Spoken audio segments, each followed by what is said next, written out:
Good morning, everyone. Thank you for tuning into the Shut Up or Talk Out Wellness Lifestyle brand, where we focus on mental health, emotional health, and physical health. Today, we are continuing our series of conversations with healthcare, health, and wellness contributors around the world, literally around the world. Our purpose is to get insight on contributors to health and wellness, learn about their products, learn about their services, or learn about their efforts to make the world a better place. And today we have the honor of speaking to Lisa, a communication specialist with girlswithperiods.org. Lisa, how are you doing today? Hi, I'm fine. I'm fine. Thank you so much for having Oh, thank you so much for participating. It means a lot for us to have a representative from your team to speak to us and educate us and our audience about your nonprofit. Can you tell us a bit more about your nonprofit and how it came about? Oh, okay. I'm so sorry. My founder couldn't be here. She had a lot on her plate, so I have feeling for her. What we do is that we mostly educate girls and young women about mental hygiene, healthcare, sex education. We try to make them feel more confident. So we give them confidence talks and self-esteem talks. We hold outreaches also. These outreaches are basically a way that we give back. So during these outreaches, we go to rural areas, rural communities. We go to prisons and we visit homes that have children with special needs or children that are just orphans. And then after educating them about their periods, we give them pads, sanitary products, pads, and all other sanitaries for free. So yeah, that's basically what we do. Awesome. So just to kind of tap into it, so you you guys reach out to the community in a very necessary way. So during the times when young women are developing and they reach the stage where they experience their periods, um, you guys are there to provide the necessary equipment, the hygiene care for them. And how do you get those products? Are those products sent to you? How can someone contribute to those products? Most of our projects are mostly self-funded, but we also get donations also. We do this basically because of the love we have, and we understand that children, especially girls, teenage girls mostly, they need this education, especially when they are very young. And the kind of parents that we have are, most of the parents we have are parents that tend to shy away from these topics, like topics about boys, topics about periods and all of that. So we noticed that this is what they need at this stage. So we try as much as possible to educate them as much as we can, because when you educate them for when they are very young, Yes. that's just it. Yes. So we have do these projects. We either self-fund or we get donations. Sometimes we get partnerships. Sometimes we do outreaches that are based on sponsorships. So Okay. yeah. And how does somebody go about? Do they just go to your website? How, if I'm an entity and I want to do a partnership, or if I want to donate, or if I want to sponsor, or how? What are the steps to do? How do we reach Okay. First of all, you have to locate us on Instagram at girlswithperiod.org. Have a link in our bio. You can donate. We also have our accounts, our company accounts. If you want to do a partnership, you can send us a DM on Instagram. You can send us an email at info@girlswithperiod.org. So yeah, so basically we always answer our DMs. So you could Yeah. just the easy just a DM.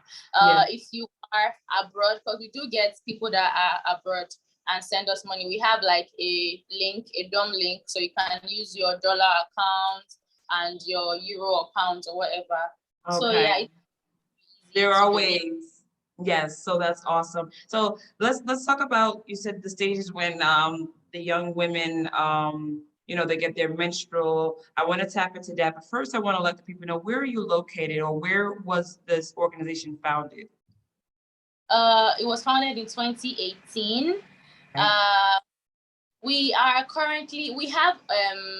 other chapters, but our main chapter is in Nigeria, in Lagos, Nigeria. But that's like our headquarters. We have chapters in Cameroon, in Lesotho, in Liberia. Wow.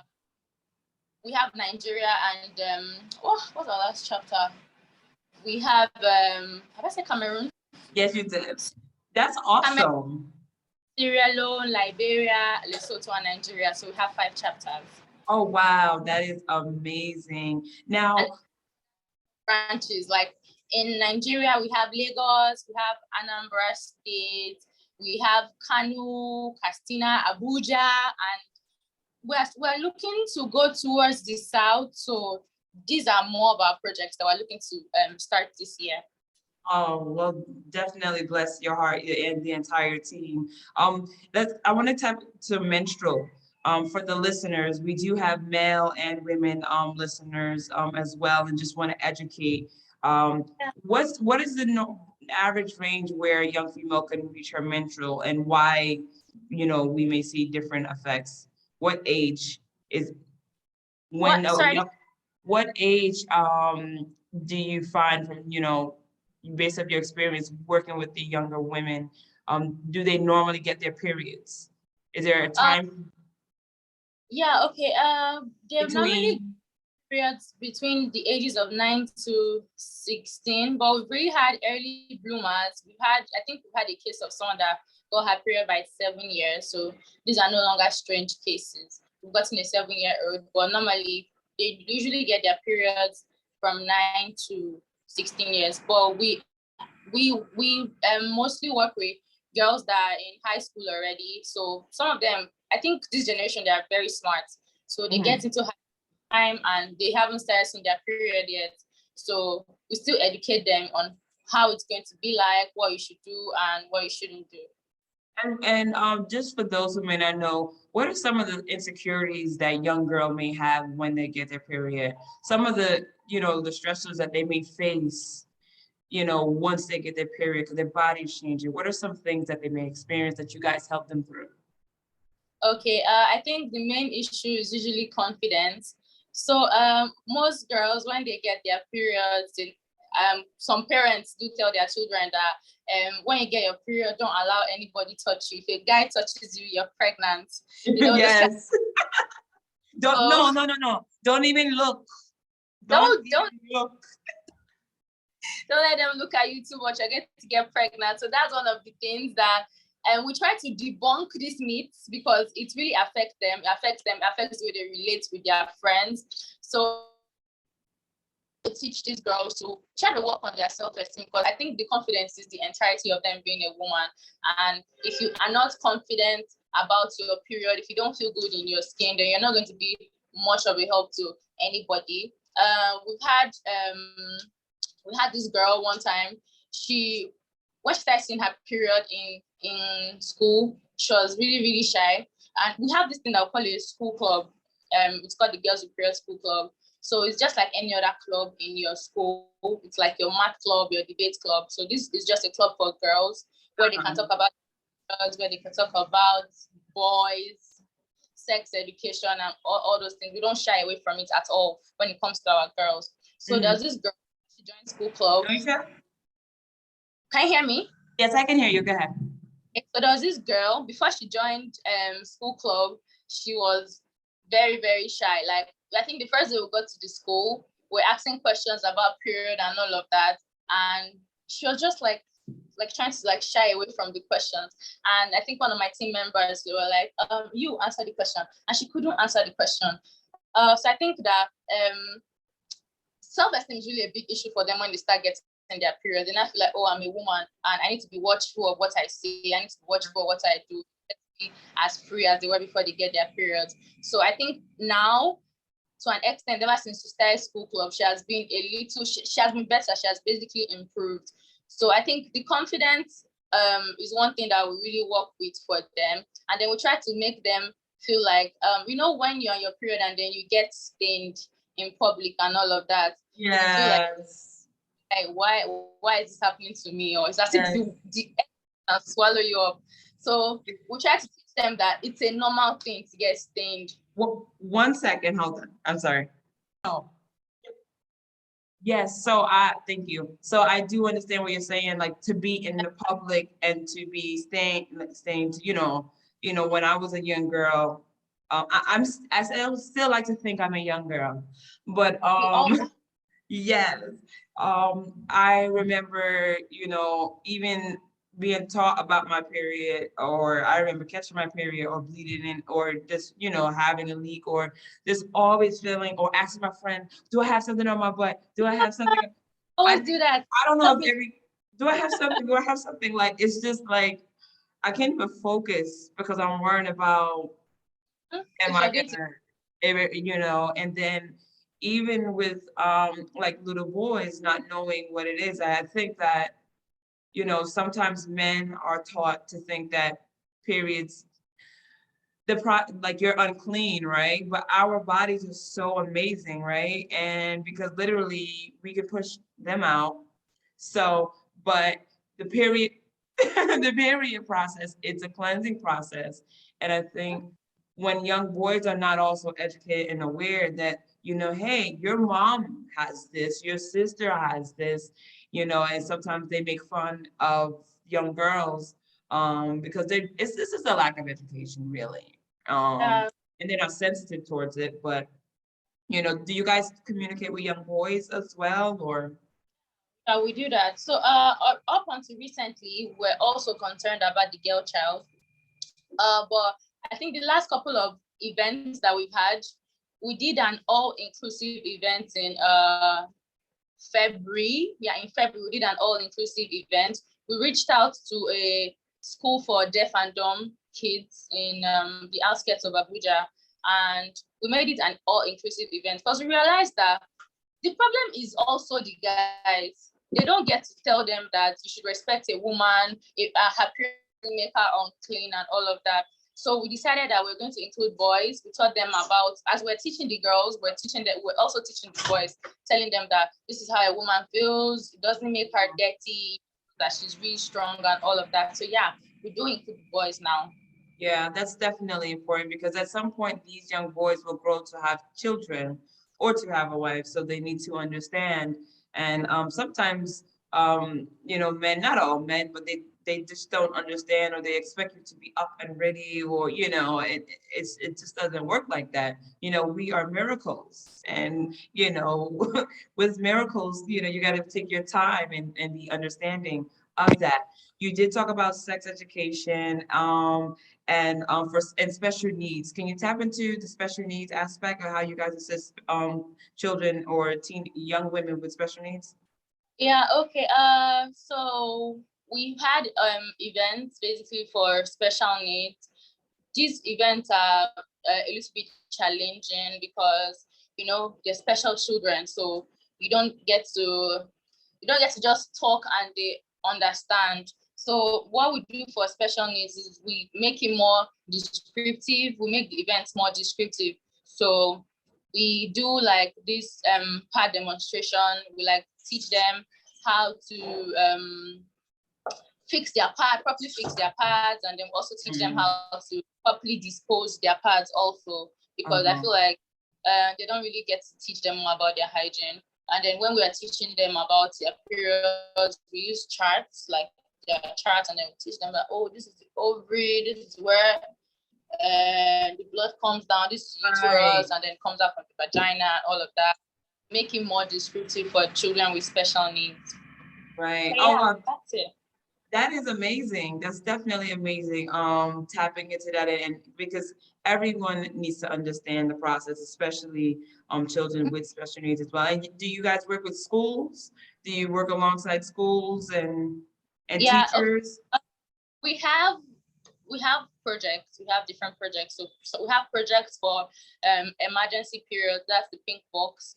We have that's basically us putting pads in sanitary pad dispensers in malls and banks for cases of emergency period. That we talked about getting stained now. Just imagine you didn't really calculate your period so well, and then you go out and, oh my God, you're on your period. What do? You Yes. I think girls with period, they have like a pad dispenser in this mall. So you just rush to the mall and then you get a pad for free. It's totally free. We have we have dispensers in some malls and in some markets. But for kids, we have the Royal Daisy. The Royal Daisy is a seminar. So in this seminar, we do share learning experiences with students from different schools. The last one we had was in February. We had about 20 schools. We included students, we included people in colleges, we included, it was really amazing. It was an amazing event. We had people from all walks of life and all walks of industry. We had actors, we had actresses, we had reality TV stars. Wow. We had, it was just amazing. We just had people, we had on set, we had a doctor who just came, taught the children, they asked their questions, we understood, there was debates and all other educational activities. So for students, we have the Royal Daisy, and then we have the school club, as I mentioned earlier. So it's just like any club in your school, just that you just get to bond more with your females and talk about girl stuff that they won't let you talk about other girls or probably in your house. So we make the school club as big as we can. We have over 10 schools, but we're trying to make it more. Hopefully before the end of the year, if we can get like over 50 schools or probably 100, it's going to be amazing. You said you were trying to move south to get more schools. Out. So we have a lot of projects, but God knows best. Oh, yes. We can only talk so much, but but no, that's fair. That's fair. And I wanna thank you so much. I know you talked about menstrual, sex education, how you guys are, the program is for essentially young females, but you have been making the initiative to educate young men as well. And even the initiative to educate and assist those children, those young women with special needs, even just the basics. Sometimes some people may think like, how can you help them? Yes, showing someone how about a pad and the purpose and how to use it and when to use it and when to take it out and when to store it. Those things are so important. It may seem so small to someone that does not experience that, or someone that already knows how to do it. Sometimes when we know how to do things and we don't have a disability, we take for granted the little thing as, knowing how to use a pad. And like you know how to do it, but when you watch, you realize that you've been doing it wrong your entire life. So there's always has to learn something new. You just have to be open. I do have a question before we wrap up, because we're going to wrap up very shortly. What are your perspectives about, do you guys only focus on pads, or do you guys focus on tampons as well? Because I know pads and tampons are different. And just to kind of no, sorry, I can hear you. Just to kind of add, a personal story. When I was younger, I was afraid of tampons, and even the idea of it's still kind of for me. But I think everyone has to do what works for them. But I used to be like, what? And then I would hear stories, I get stuck. It was just too much for me. I was just like, listen, a pad works. But can you let me know, do you guys also assist with tampons as well? Okay, so like I said, we focus mostly on teenagers, girls in school, and because of the fact that we focus on teenagers, we mostly pads for them, because we feel like, first of all, it's very safe. It's very easy to use. It's very easy to dispose. And the idea of tampons, however, tampons are amazing. I use tampons. 1 second. So go ahead about the tampons. I was saying I use tampons, but we feel like these are kids. Yeah, the babies. So be easy for them. Something that is really easy. Not say, oh, you have to draw the strings, and not what's safe for them. because the tampons might be really tricky, you know. They can be at risk to a lot of infections, UTIs, and all of that. So we mostly advocate for the teenagers. Okay, yes. So Lisa, I want to say thank you so much for having this conversation with me and with us. This health talk. We're so excited to get this information out to our audience and share and educate people.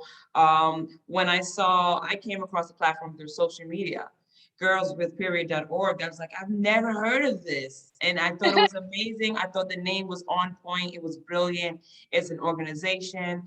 You did let people know how they can do partnerships, how they can donate, how there's different initiatives that they can assist with, going to the website, going to their social media, girlswithperiod.org, I believe. And Lisa, is there anything else that you want to leave, a message, anything you want to say to the audience before we go?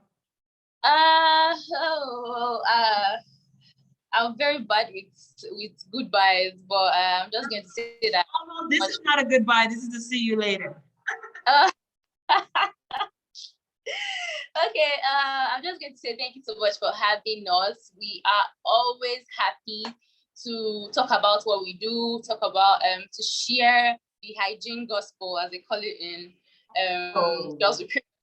We're happy to share the hygiene gospel, and we hope that we can get so many people to join our cause, because we have a lot of projects that we are on. It's going to be amazing to get people to join and reach out to underprivileged girls, because we have been to communities. It's not pretty. It's not a pretty sight most of the times, and it's just going to be very amazing to have more people joining in this initiative.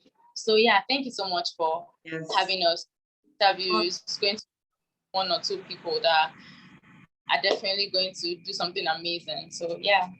Yes, well, thank you so much for participating, and thank you guys for listening. Stay tuned. This is the Shut Up or Talk Up Wellness Lifestyle brand, where we focus on mental health, emotional health, and physical health, and we are just continuing our health talk session. Thank you. Have a great day, everyone. Bye. Hey.